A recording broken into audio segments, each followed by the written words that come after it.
L'œuvre dont il sera question aujourd'hui est presque aussi vieille que le monde. Elle a été composée il y a plus de 2800 ans et parle de guerre, de lutte de pouvoir et de folie des hommes. Les humains et les dieux s'y rencontrent, ils s'y querellent, et il est frappant de constater à quel point son récit fait écho à des questions contemporaines. L'Iliade, puisque c'est de cette œuvre dont nous allons discuter aujourd'hui, est un poème qui a traversé le temps et qui a imprégné la culture occidentale de ses mythes en nourrissant la littérature, mais aussi tous les arts. On en trouve la trace dans bon nombre de tableaux, de tapisseries, de mosaïques, de sculptures ou de vases sur lesquels sont reproduites des scènes du célèbre poème. En 2016, le Musérat de Genève a organisé une exposition intitulée « Byzance en Suisse ». Parmi les nombreux objets exposés, on pouvait y voir un manuscrit de l'Iliade arrivé dans les collections de la Bibliothèque de Genève en 1702. À peine plus grand qu'une feuille A4, ce manuscrit fait 802 pages. C'est un objet très précieux qui a été restauré, entièrement numérisé et qui est aujourd'hui accessible en ligne. Ce manuscrit, vous le connaissez bien, Ariane Jambet, puisque vous vous y intéressez depuis 2016 dans le cadre d'un projet de recherche financé par le FNS. Mais avant de venir à ce projet, peut-être encore quelques mots sur vous. Vous avez travaillé à l'Institut d'archéologie et des sciences de l'Antiquité, l'ASA, de la Faculté des Lettres de l'Université de Lausanne, et vous faites également partie de l'équipe du Centre Nucléus, qui s'intéresse notamment à l'impact du numérique dans les domaines de recherche et d'enseignement de la Faculté des Lettres. Bonjour Ariane Jambet. Bonjour. Bienvenue. Merci. Alors, l'Iliade est un texte qui occupe une place importante dans la littérature occidentale. C'est un texte qui a été beaucoup lu, beaucoup commenté, et puis aussi beaucoup étudié par des chercheurs et des chercheuses. Qu'est-ce qu'on se dit quand on est une jeune chercheuse comme vous et qu'on décide de s'attaquer à un tel texte ? Alors, je pourrais commencer cet entretien en citant trois vers, trois alexandrins d'un poète et dramaturge français, Jean-Marie Chénier, qui écrit « 3000 ans ont passé sur la cendre d'Homère, et depuis 3000 ans, Homère, respecté, est jeune encore de gloire et d'immortalité. » Donc ces vers ont été composés aux alentours de 1806, peu après la Révolution, par un révolutionnaire. Et j'ai pris ces vers pour débuter l'entretien parce que c'est une façon pour moi de dire que Homère persiste dans le temps. Les études homériques sont longues d'une tradition qui remonte déjà à l'Antiquité. Platon, Aristote ont travaillé sur Homère, ont commenté Homère, bien sûr aussi les latins, et puis beaucoup plus proches de nous, des grands noms, que ce soit Virginia Woolf, que ce soit par exemple Jean-Pierre Vernant, qui a été le directeur de thèse de mon propre directeur de thèse. Donc il y a une continuité des études homériques qui fait qu'on est obligé de se dire qu'on s'inscrit dans cette lignée-là, et en même temps, tous ces grands noms ne doivent pas non plus nous empêcher d'aborder la poésie homérique par des nouveaux biais, par des nouvelles perspectives. Et c'est vrai qu'à l'Université de Lausanne, j'ai eu la chance, et j'ai toujours la chance, d'attaquer ces grands textes de la littérature grecque par de nouvelles perspectives. Mais alors justement, ce qui est passionnant dans votre démarche, c'est que vous avez décidé de faire un pas de côté, vous parlez de nouvelles perspectives, et de vous intéresser plutôt à l'histoire du texte et à la façon dont il est arrivé jusqu'à nous. Et pour ça, vous vous êtes intéressé à un manuscrit byzantin que je mentionnais dans l'introduction, qui est conservé pas très loin d'ici, puisqu'il est à la Bibliothèque de Genève. Est-ce que vous pouvez nous en dire plus à propos de ce manuscrit ? À quelle occasion est-ce que vous avez entendu parler de ce manuscrit ? Alors, je peux en fait être même très précise, sauf erreur de ma part, c'était le 13 décembre 2013. Alors, pourquoi c'est très précis ? Parce que nous avions organisé à Lausanne, c'est-à-dire mon professeur, qui est maintenant à la retraite, David Bouvier, avait organisé une journée d'études autour de ce manuscrit qui venait d'être mise en ligne à l'époque. Et cette journée d'études avait été aussi organisée par André Louis Rey de l'Université de Genève, qui a beaucoup travaillé au moment de la restauration de ce manuscrit. Et donc, ensemble, ils avaient décidé de faire une journée d'études suite au fait que ce manuscrit avait été complètement restauré, qu'il avait été, si on veut bien, numérisé, et qu'il avait été mis en ligne sur une base de données qui s'appelle iCodices et qui regroupe beaucoup de numérisation de manuscrits qui sont conservés dans les bibliothèques suisses. Et donc, le 13 décembre 2013 a été le jour où ce manuscrit a été mis en ligne, et donc aussi une journée d'études avait été organisée. Et moi, j'y ai participé à cette journée d'études, et c'est effectivement la première fois que j'ai vu ce manuscrit dont j'ignorais jusque-là évidemment l'existence. Mais donc c'est une rencontre qui est d'abord numérique, vous rencontrez pas l'objet. Voilà, alors c'est ça qui est effectivement assez particulier dans mon cas, c'est que c'est une rencontre numérique qui va évidemment me poursuivre, puisque finalement j'ai eu la chance de consulter beaucoup de manuscrits dans des bibliothèques, mais ce manuscrit de Genève sur lequel je travaille depuis quand même quelques années maintenant, je ne l'ai pas vu physiquement beaucoup de fois. En réalité, je l'ai vu peut-être seulement 2 ou 3 fois. Le reste du temps, ça se passe par l'écran d'un ordinateur, tout simplement. Et qu'est-ce que ça vous a fait de le voir pour la première fois physiquement ? C'est un peu particulier parce que la philologie, donc moi je viens du domaine de la philologie classique, donc les études du grec et de latin. Les manuscrits, en fait, on les utilise essentiellement comme ce qu'on appelle des témoins textuels, c'est-à-dire qu'on utilise les manuscrits pour établir les textes, pour éditer les textes des auteurs classiques. Et donc, on travaille peu sur ces manuscrits. Ils ont un usage seulement au moment de l'édition, mais ensuite, on travaille sur des éditions scientifiques. Et donc, j'ai pas eu l'impression, en fait, d'être dans un terrain qui était connu, parce que, au fond, c'était un objet qui, pour moi, était assez inconnu à ce moment-là de mes études. Évidemment, je savais bien que les textes de l'Antiquité nous étaient transmis par des manuscrits, notamment médiévaux, mais effectivement, j'ai peu eu l'occasion de travailler jusqu'alors sur des manuscrits et ce genre de sources. Et donc, ce manuscrit que vous découvrez le 13 décembre 2013, il est entouré de mystères puisque c'est un objet à propos duquel on sait assez peu de choses.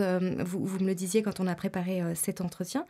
Et donc, vous décidez d'enquêter pour essayer de comprendre comment il est arrivé jusqu'à Genève. Comment est-ce qu'on mène une enquête autour d'un manuscrit du XIIIe siècle ? Alors là, je vais décevoir peut-être les auditeurs et les auditrices parce que rien ne se passe vraiment comme dans Le nom de la rose. Donc, bien sûr, il y a des mystères qu'on tente de résoudre, mais il n'y a pas une enquête qui nous mène à des découvertes de matériel inédit, disons. Ça se passe de façon moins romanesque. Par contre, on peut utiliser des sources annexes, c'est-à-dire des documents d'archives. On peut utiliser de la littérature qui a déjà été produite autour de ce manuscrit. Et là, on a de la chance parce qu'il y a assez peu de choses qu'on connaît sur ce manuscrit, effectivement.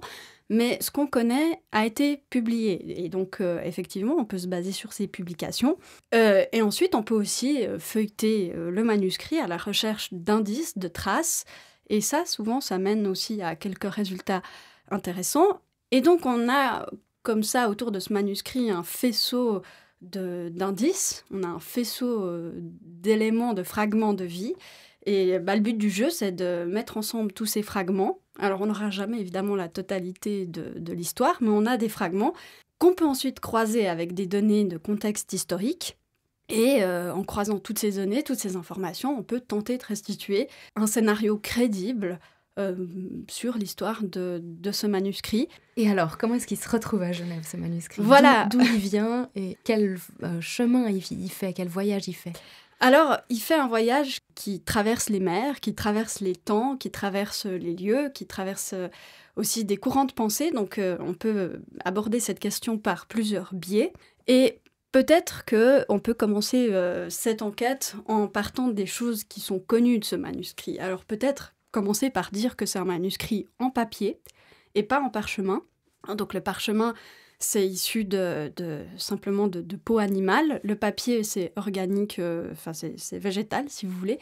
Donc des petits indices comme ça nous permet déjà de se dire, tiens, c'est un manuscrit en papier, c'est pas un manuscrit d'apparat, il n'était pas forcément peut-être destiné à survivre très longtemps parce que le papier est quand même beaucoup plus périssable que le parchemin. Ensuite, on peut parler de son format, c'est-à-dire... Peut-être juste sur le papier, donc ça veut dire que c'était plutôt un manuscrit qui était destiné à un usage de la vie courante. Voilà, effectivement, donc ça c'est un indice. C'était un manuscrit qui a coûté un certain prix à la réalisation, mais bien sûr, quand on utilise du papier plutôt que du parchemin, c'est qu'il y a souvent un but d'utilité derrière. Et donc ça se confirme avec notre manuscrit puisque les premières pages, les dernières pages sont effectivement très utilisées. Ça prouve un usage intensif. Et donc ça c'est déjà une question qui pour l'instant reste en suspens. Peut-être qu'on y reviendra dans le cours de l'entretien, mais pourquoi ce manuscrit a-t-il été beaucoup utilisé ? Donc vous voyez, rien qu'avec la question de la matière, on peut tirer quelques fils, quelques interrogations qui participent justement à la construction de ce discours historique. Donc ça, c'est par rapport à la matière. Ensuite, par rapport au format, alors il faut s'imaginer que c'est un volume qui est à peine plus grand que notre format A4. C'est un format qui est plutôt petit, en réalité, pour des manuscrits d'époque. Donc, c'est du papier, c'est un manuscrit plutôt petit. Et combien y a-t-il de pages 802. Donc, c'est quand même conséquent. Et donc, c'est un petit volume assez gros, si on veut bien, qui a été beaucoup utilisé. Donc là, j'ai énoncé quelques caractéristiques, si on veut bien, techniques, qui seraient de l'ordre d'information générale. Et toute la question maintenant, c'est de savoir d'où vient ce manuscrit. Pour répondre à cette question, en fait, on est un petit peu embêté parce que c'est pas rare que les manuscrits aient à la fin, à la dernière page, des indications, par exemple, du copiste, de l'endroit où ça a été copié, la date à laquelle la copie a été achevée.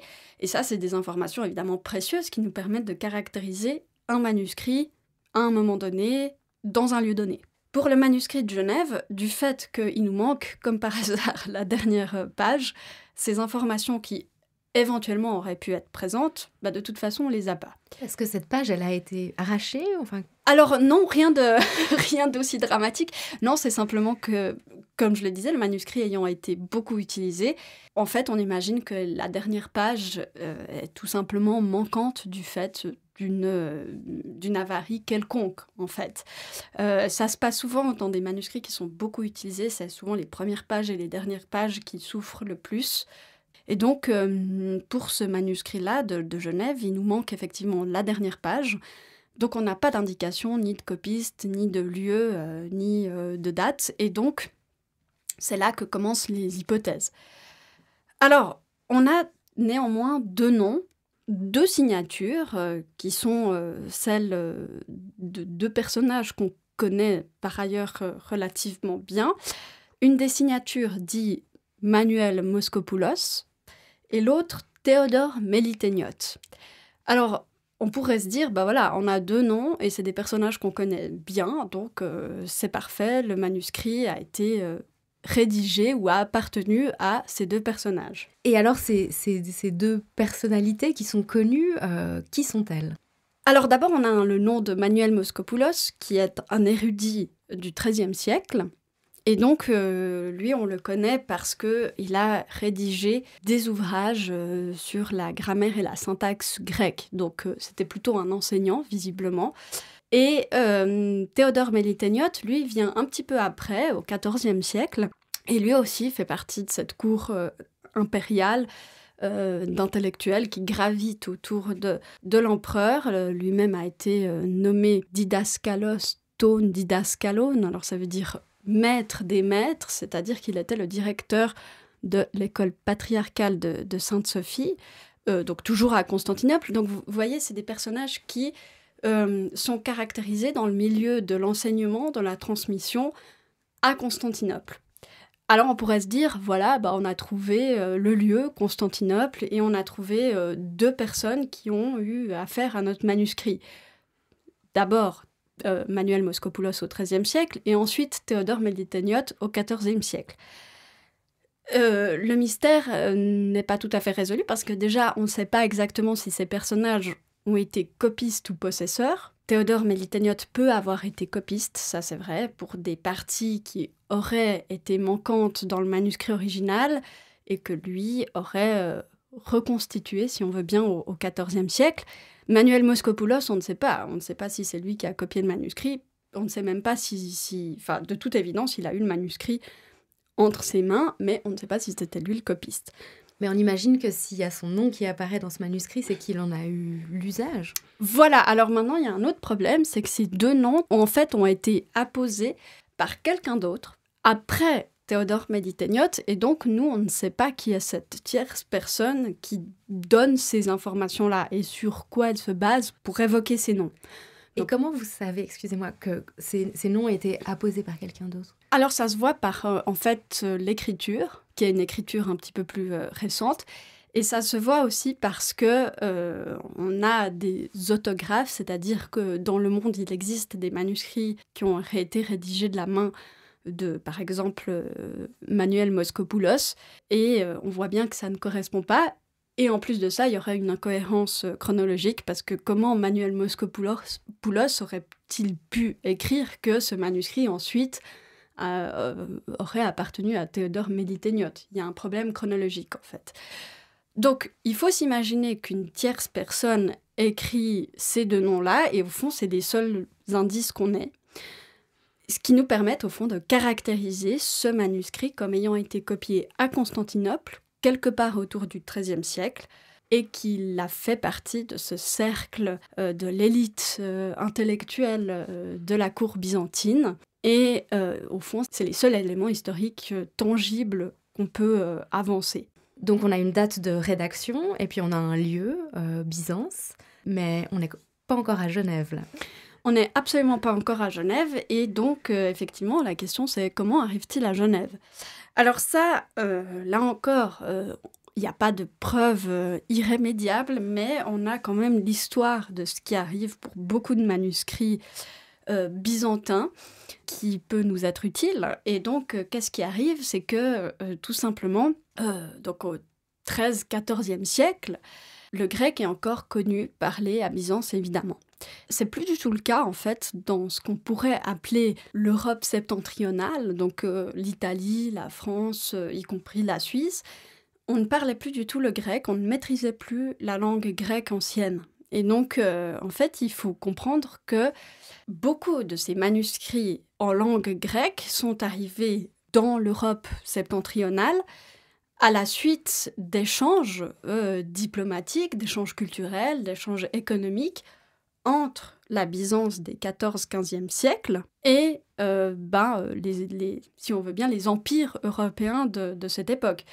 Alors, les empires, c'est plutôt en fait par l'Italie que tout ça arrive, parce que à ce moment-là, il y a beaucoup de contacts entre la péninsule et Byzance, hein, par les républiques maritimes, par Venise, par Ravenne, par Gênes, par Florence aussi. Alors j'ai dit république maritime, toutes les villes que j'ai citées ne sont pas des républiques maritimes, mais on a comme ça des grands centres urbains en Italie qui vont s'armer de moyens assez conséquents pour faire arriver non seulement des manuscrits de Constantinople, mais aussi des enseignants, des érudits qui vont réinstaurer en Italie l'apprentissage de la langue grecque.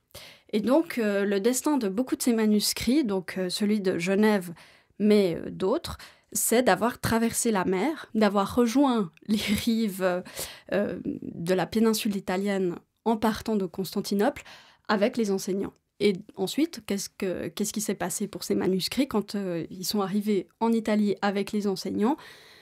Eh bien, ils ont été déposés dans des bibliothèques qui ont été financées par des grandes familles de la Renaissance. On peut citer les Medici, par exemple, qui, effectivement, encore aujourd'hui, à Florence, il y a une quantité phénoménale de manuscrits byzantins qui sont conservés et qui viennent effectivement de ces échanges-là.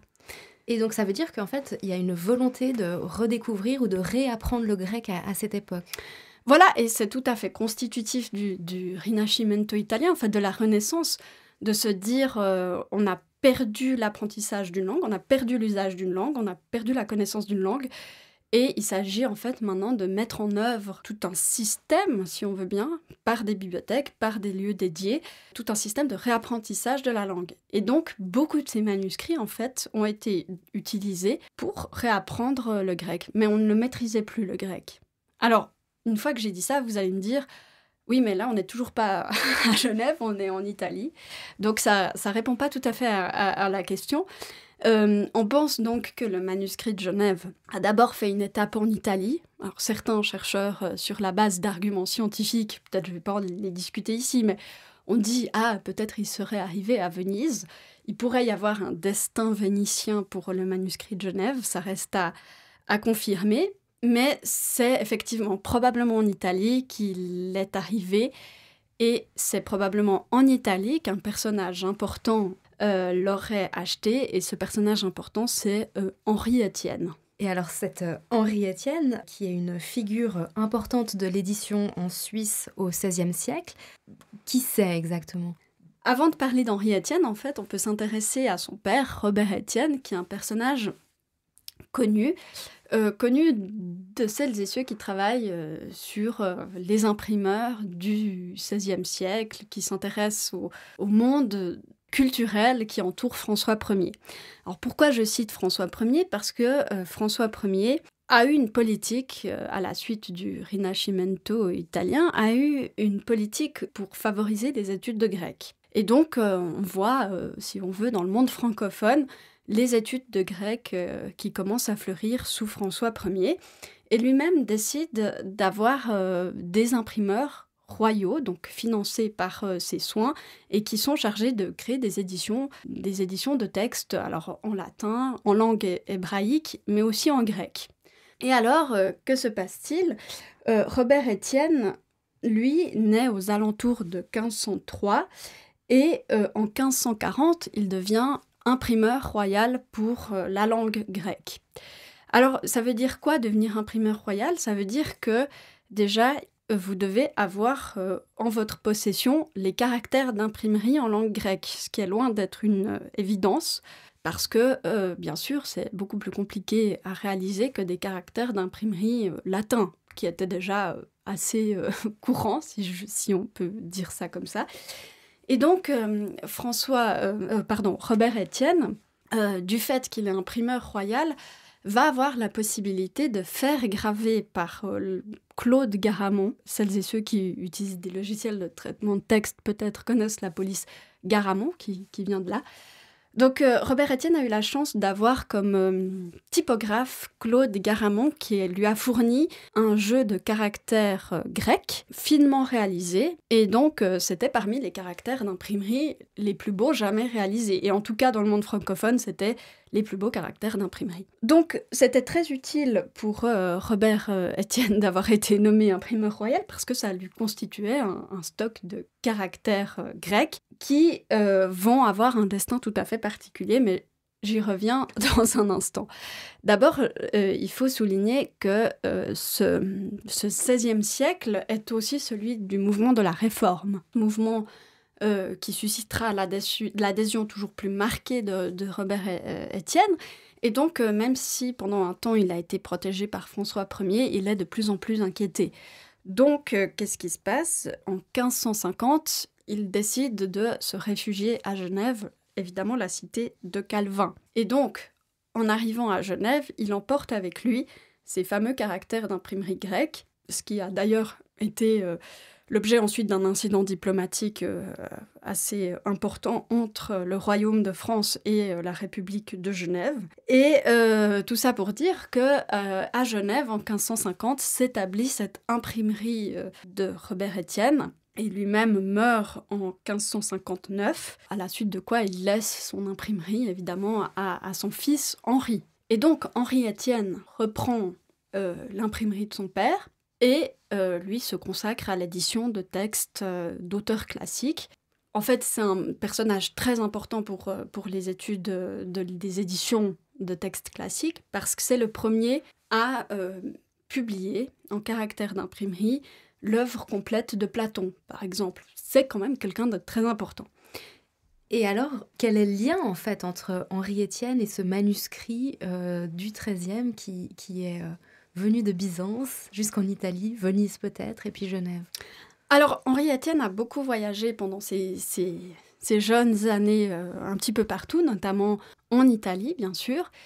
Et c'est là qu'il a acquis plusieurs manuscrits. Alors, le problème étant qu'il est finalement assez discret sur la façon dont il a acquis les manuscrits. Il est discret, ça s'explique aussi peut-être pour des raisons, disons, de danger politique et religieux, parce que Henri Estienne était lui aussi tout à fait partisan de la Réforme. D'ailleurs, une des explications pour laquelle Henri Estienne aurait acquis ce manuscrit à Venise, c'est que Venise était une cité rivale de Rome et qu'il était tout à fait clair que Henri Estienne n'était pas, disons, le bienvenu à Rome au vu de son adhésion au mouvement de la Réforme. C'est à tel point vrai que les œuvres d'Henri Estienne ont fait l'objet d'un examen de la part de l'Inquisition espagnole, que l'ensemble de ces œuvres ont été mises à l'index, à l'exception d'un dictionnaire de la langue grecque qui était, semble-t-il, tellement utile que, effectivement, les autorités religieuses de l'Église catholique ne pouvaient pas se permettre de le mettre à l'index. Mais donc, tout ça pour dire, c'est aussi une période, un moment où ces genres d'enjeux apparaissent aussi au détour de l'acquisition d'un manuscrit, fût-ce un manuscrit de l'Iliade qui, a priori, n'aurait pas grand-chose à voir avec la question du mouvement de la Réforme. Et pourtant, si. Donc voilà, travailler sur un manuscrit, ça permet aussi de contextualiser tous ces éléments-là pour justement proposer ensuite un scénario crédible, comme je vous le disais au début de l'entretien. Et alors, il a enfin ce manuscrit de l'Iliade entre les mains. Qu'est-ce qu'il en fait ? À quoi il lui sert, ce manuscrit ? Henri Estienne est un éditeur de textes, et donc concrètement, ça signifie que son objectif est un objectif philologique. À quoi sert la philologie ? On prend un manuscrit, on regarde l'état du texte, et on propose d'en faire une version qui soit la plus correcte possible. Alors, évidemment, on peut toujours discuter, ça signifie quoi, une version correcte ? Est-ce que c'est une version qu'on pense être la plus proche de l'auteur ? Est-ce que c'est la version la plus lisible ? Évidemment, ça, c'est des questions qui relèvent de la philologie. Henri Estienne s'inscrit donc dans ce mouvement philologique, et lui, le but du manuscrit, c'est tout simplement d'avoir accès à un texte de l'Iliade et d'en proposer une édition. Et alors, il faut quand même dire que c'est assez nouveau, disons. Il faut s'imaginer qu'il publie une édition de l'Iliade basée sur le manuscrit de Genève en 1566, mais au fond, c'est pas si longtemps après l'invention de l'imprimerie. Donc, c'est une discipline qui aussi cherche sa méthode, et donc l'idée de se dire « je me base sur un manuscrit », je me base aussi sur d'autres éditions qui ont déjà été publiées, et j'essaye de porter un regard critique pour constituer ma propre édition, c'est au fond une pratique qui annonce ce que sera ensuite la philologie en tant que discipline académique bien plus tard. Donc il utilise ce manuscrit tout simplement pour publier une édition de l'Iliade qui sortira en 1566. Et cette édition, elle est un petit peu particulière. Qu'est-ce qu'elle a de si particulier ? Alors, l'édition d'Henri Estienne, ce qu'elle a de plus particulier peut-être, c'est qu'elle numérote les vers de l'Iliade. Alors, ça peut paraître un petit peu bizarre de dire ça comme ça, parce que c'est une innovation. Pour nous, ça nous paraît tellement naturel d'avoir une Iliade avec une numérotation des vers, parce que c'est un poème, donc chaque édition maintenant admet une numérotation par tranche de 5 vers ou de 10 vers. Eh bien, figurez-vous que ça n'était pas du tout comme ça avant l'édition d'Henri Estienne. On ne numérotait tout simplement pas les vers de l'Iliade. Donc, qu'est-ce qui se passe avec la numérotation de ces vers ? C'est aussi une façon de penser le texte qui change. C'est-à-dire que si vous dites maintenant, je sais pas, si vous voulez penser à un passage et que vous dites, voilà, au chant 5 de l'Iliade, au vers 152, qu'est-ce qui se passe ? Ça, c'est possible uniquement parce qu'on a une numérotation, et ça nous vient d'Henri Estienne. Ce que je veux dire par là, c'est qu'Henri Estienne n'est pas seulement ce philologue qui va éditer un texte, c'est aussi un éditeur. En fait, il a une double casquette qui fait qu'il va mener à une certaine perfection son édition, à tel point que ça restera une édition de référence jusqu'au XVIIIe siècle à peu près. Tous ceux qui ont lu l'Iliade entre le XVIe et le XVIIIe siècle ont lu l'Iliade dans l'édition d'Henri Estienne. Donc c'est une édition très très importante pour les études homériques. Et donc maintenant, si on laisse un petit peu Henri Estienne de côté et qu'on revient à ce manuscrit de Genève, lui aussi a une particularité, et cette particularité, c'est qu'il contient une paraphrase de l'Iliade. Exactement. Alors, c'est un manuscrit de l'Iliade, mais ce n'est pas qu'un manuscrit de l'Iliade. C'est-à-dire que, disons pour la première moitié du poème en tout cas, ce manuscrit contient aussi une paraphrase de l'Iliade. Alors, une paraphrase, c'est une reformulation en prose. L'Iliade est un poème qui suit un schéma rythmique qui est bien connu des philologues, qui s'appelle l'hexamètre dactylique, donc c'est un rythme poétique, et la paraphrase, elle se distingue par le fait qu'elle est en prose. Mais ça reste du grec. Alors peut-être pour avoir une analogie pour que tout le monde me comprenne, on pourrait peut-être utiliser un texte médiéval, par exemple, je ne sais pas, une version de Tristan et Iseult, qu'on aurait besoin de réécrire dans un français moderne pour que nous puissions y avoir accès. C'est deux états de la langue, mais d'une même langue. Donc, en gros, comment ça se présente sur le manuscrit de Genève? Vous avez un vers de l'Iliade, et en dessous, vous avez sa reformulation en prose. Donc, il y a une alternance comme ça, Homère paraphrase, Homère paraphrase, Homère paraphrase. Donc, ce manuscrit contient en fait aussi, pour les 12 premiers chants de l'Iliade, il y en a 24 des chants. Alors, on parle de chants, c'est l'équivalent d'un chapitre, si vous voulez. Il y a 24 chapitres de l'Iliade. Pour les 12 premiers chapitres, il y a cette paraphrase interlinéaire. Et il y a également aux alentours, dans les marges, on va dire ça comme ça, dans les marges de ce manuscrit, il y a également beaucoup de notes, en fait, des notes qui sont là comme des remarques ou des commentaires au texte. Et en fait, ces notes, on les appelle des scolies. Et alors, à quoi sert tout Est-ce qu'on peut appeler ça du paratexte ? Exactement. Alors, si on est dans une perspective très jeunette, par exemple, on pourrait parler de paratexte, effectivement.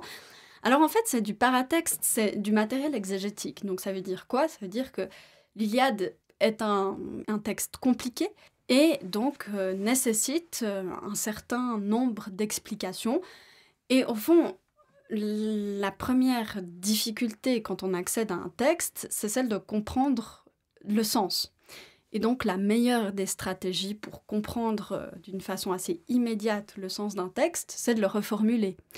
Et donc, c'est l'exercice de la paraphrase qui est un exercice préconisé d'ailleurs par la rhétorique antique. On demandait aux élèves de paraphraser des textes. Donc, c'est un exercice tout à fait normal dans l'Antiquité, qui a eu ses partisans et aussi ses détracteurs. Mais dans tous les cas, c'était une pratique scolaire. Et on voit là que le tableau commence un petit peu à ressembler à quelque chose parce que par le contexte historique, on voit que ce manuscrit s'inscrit dans un contexte scolaire, par son contenu aussi. Donc en fait, on peut supposer que c'était tout simplement un manuscrit qui, originellement à Constantinople, au XIIIe siècle, était utilisé pour l'enseignement de la poésie homérique. C'était une poésie qui était sans doute difficile d'accès pour les petits Byzantins de cette période-là. Et vous disiez tout à l'heure que dans le cas donc, de ce manuscrit de Genève de l'Iliade, la paraphrase s'arrêtait au chapitre 12, alors même qu'il y a 24 chapitres. Comment vous expliquez cet arrêt soudain au milieu du texte? Alors c'est d'autant plus soudain que, effectivement, cette paraphrase concerne les 12 premiers chants, et encore, en fait, la fin du chant 12 se présente sur 2 pages vis-à-vis. Donc il faut s'imaginer, vous avez un livre ouvert, le chant 12 s'arrête au milieu de la page de droite. Alors en fait, la paraphrase, elle, on se dit, elle devrait s'arrêter à la fin du chant 12, donc sur la page de droite. Pas du tout, elle s'arrête au bas de la page de gauche. Et donc elle s'arrête effectivement plus ou moins au milieu de l'Iliade, mais à un moment un petit peu particulier. Et là, plusieurs hypothèses ont été avancées, mais je pense que la plus convaincante, c'est de dire que le modèle qui avait été utilisé par le copiste pour rédiger le manuscrit de Genève devait présenter une paraphrase, mais peut-être en 2 volumes.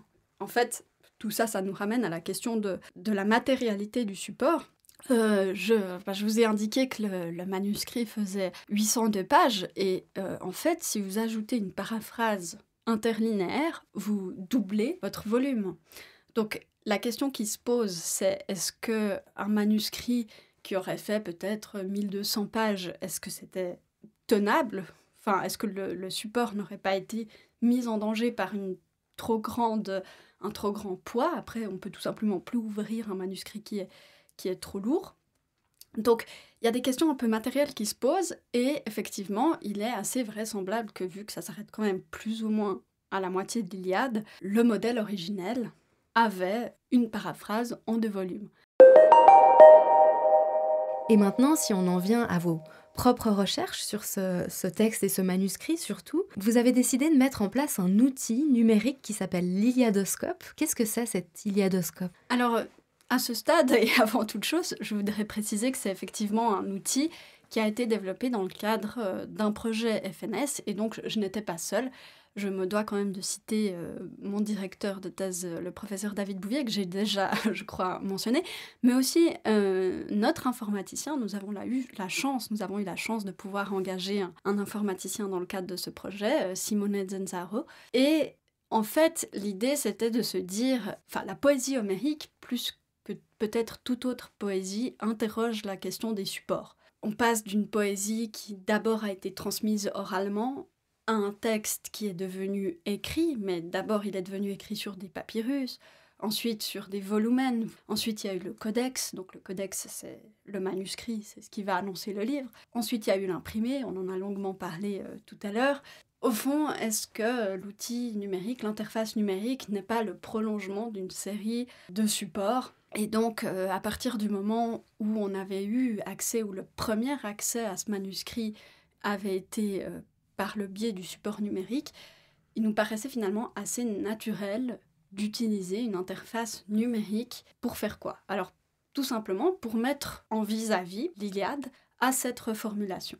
L'idée, c'était aussi de produire une analyse morphosyntaxique, c'est-à-dire de déterminer pour chaque mot et de l'Iliade et de la paraphrase sa fonction grammaticale, de sorte à pouvoir comparer soit les proximités, soit les écarts entre l'Iliade et cette reformulation. Dans tout ce travail-là, on a aussi été aidé par un collègue belge, Bastien Kind, qui a aussi, lui, fait partie de ce projet.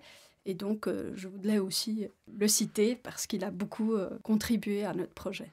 Et alors, vous parliez d'écart entre le texte et sa reformulation. Qu'est-ce que vous avez trouvé peut-être de significatif en termes d'écart grâce à cet Iliadoscope ? Alors, il y a bien sûr des écarts grammaticaux qui vont peut-être plutôt concerner les spécialistes de la langue grecque, et peut-être pour nos auditeurs, auditrices, c'est pas la chose la plus intéressante, mais surtout, je pense qu'une part importante de l'étude porte sur des écarts d'interprétation. Alors, peut-être je peux vous exemplifier ça par un passage en particulier que j'ai étudié. Donc voilà, l'Iliade, c'est cette grande histoire de la bataille des Grecs contre les Troyens. Au début de l'Iliade, c'est plutôt d'ailleurs une lutte des Grecs entre eux, parce que Achille s'est retiré du combat, il veut plus aller combattre pour les Grecs, et évidemment, si Achille ne combat plus, ça met en péril les Grecs. Donc il y a tout au début de l'Iliade, il y a cette histoire qu'il faut faire revenir Achille au combat, ce qui finalement arrive. Et donc l'Iliade, effectivement, décrit cette bataille des Grecs contre les Troyens.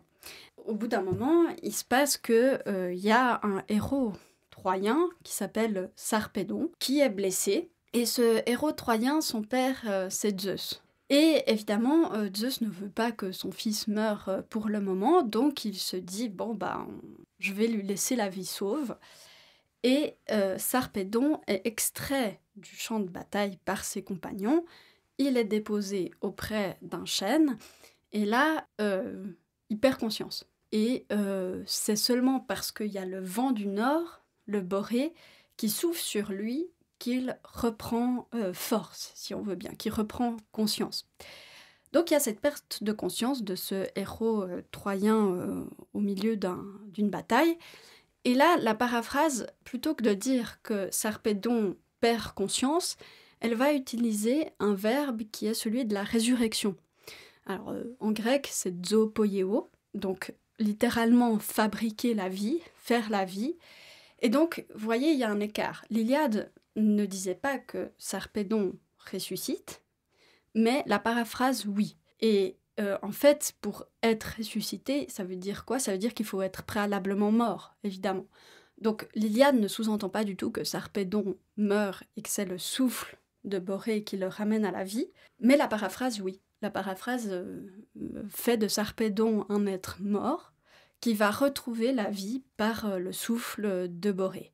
Ça, c'est simplement un petit élément qui nous permet ensuite de développer un discours sur le contexte évidemment de la résurrection qui va être largement thématisée par la littérature chrétienne, donc avec un vocabulaire qui s'inscrit aussi dans cette thématique-là. Donc ça, c'est un exemple parmi d'autres. Mais donc ça veut dire que la paraphrase a été écrite à un moment où ces questions de résurrection occupaient les débats publics, peut-être? Alors là, vous mettez le doigt sur la question de quand a été composée la paraphrase. Et alors ça, c'est une question qui est difficile parce que on sait que les sources utilisées pour la paraphrase viennent déjà de l'Antiquité hellénistique, de la période hellénistique, c'est-à-dire après la mort d'Alexandre le Grand, à Alexandrie s'est développée une grande activité critique par la bibliothèque d'Alexandrie, par le musée, etc. Donc il y a une partie de l'exégèse, une partie de la tradition exégétique qui vient de là. Mais c'est pas parce qu'il y a une partie de la tradition qui vient de là que chaque époque n'a pas ajouté aussi une part d'interprétation qui est la sienne. Et dans le cas de Sarpédon et de la résurrection de Sarpédon, il y a fort à penser que ça vient d'une tradition qui est plus récente que celle évidemment d'Alexandrie au IIIe siècle ou IIe siècle avant Jésus-Christ. Effectivement, ça serait pas cohérent de trouver ce genre de discours-là, encore qu'on peut s'interroger, il existe des résurrections dans le monde païen, mais disons, ça n'a jamais été aussi thématisé qu'ensuite dans le monde chrétien. Donc, cet exemple me permet aussi de parler du fait que la transmission des poèmes se constitue en strates, et chaque époque apporte au fond sa relecture. Pour pouvoir faire ces comparaisons dont vous venez de nous donner un exemple, vous avez donc dû mettre en place cet Iliadoscope et retranscrire le texte. Concrètement, qu'est-ce que vous avez fait? Vous avez saisi chacun des mots de ces 802 pages du manuscrit? Alors, on a fait effectivement un petit peu nos Henri Estienne version 2.0. Alors, on n'a pas tout transcrit. Dans le projet FNS, on s'était limité à la transcription de 5 chants, Iliade et paraphrase. Ça constitue quand même déjà un bloc assez intéressant sur lequel on peut commencer à faire des analyses. Mais concrètement, ça signifie qu'effectivement, il a fallu saisir, avec un logiciel de traitement de texte en grec, les données textuelles du manuscrit. Et avec tous les outils numériques qui existent aujourd'hui, est-ce qu'il n'y aurait pas finalement une façon de s'affranchir de ces transcriptions manuelles? Alors voilà, alors effectivement, ça c'est une phase d'un projet qu'on pourrait appeler un projet 2, mais qui est encore en phase de gestation. J'espère pouvoir un jour venir reparler de ce projet une fois qu'il sera abouti. Les technologies de reconnaissance automatique de caractères existent depuis longtemps. Effectivement, c'est nettement moins développé pour la reconnaissance d'écriture manuscrite. Alors, c'est nettement moins développé. En réalité, c'est déjà un petit peu développé pour le latin, c'est assez peu développé pour le grec parce que les manuscrits grecs sont assez complexes. Si l'écriture grecque est complexe, elle est faite d'abréviations, il y a des petits signes qu'on appelle les esprits des accents, bref, c'est assez compliqué. Mais il existe maintenant des technologies qui en fait procèdent par intelligence artificielle tout simplement et qui permettent d'entraîner des modèles algorithmiques à transcrire automatiquement des pages de manuscrits.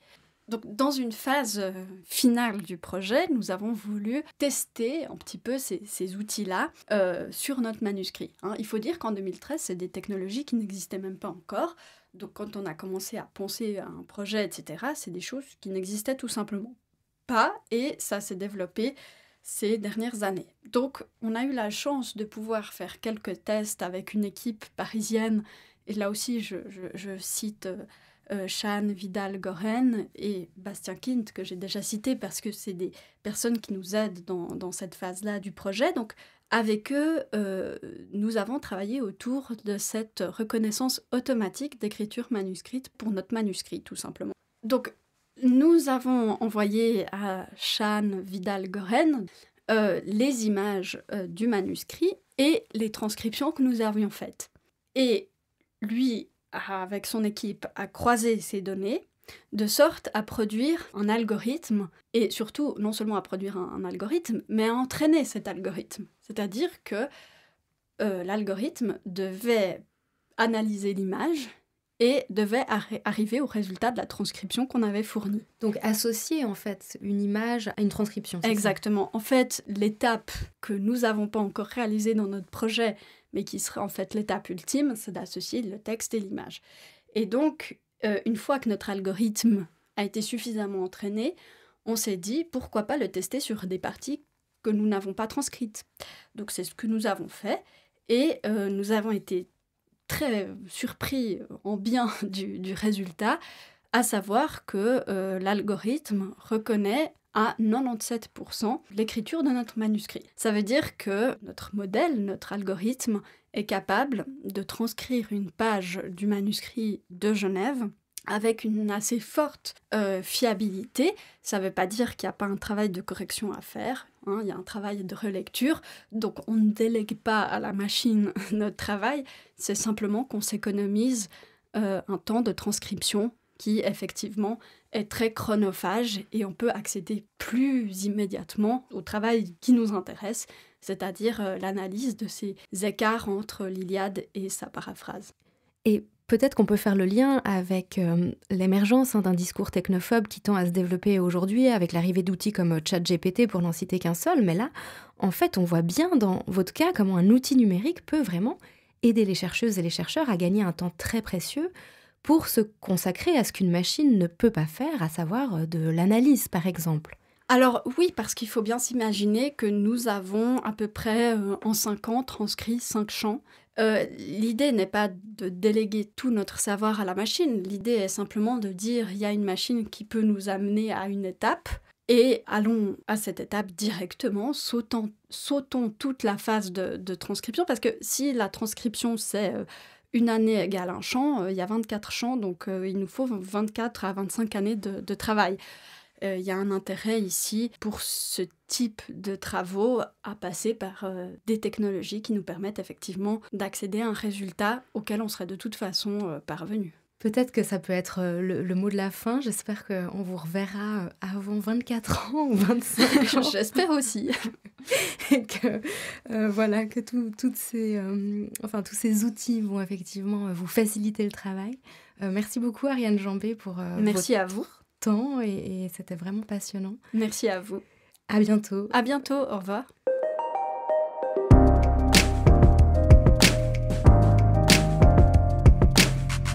Merci à Ariane Jambet, doctorante à l'Institut d'archéologie et des sciences de l'Antiquité de l'UNIL pour sa disponibilité. Et merci à vous d'avoir écouté cet entretien. On se retrouve bientôt pour un prochain podcast avec une chercheuse ou un chercheur de la Faculté des Lettres de l'Université de Lausanne. Salut!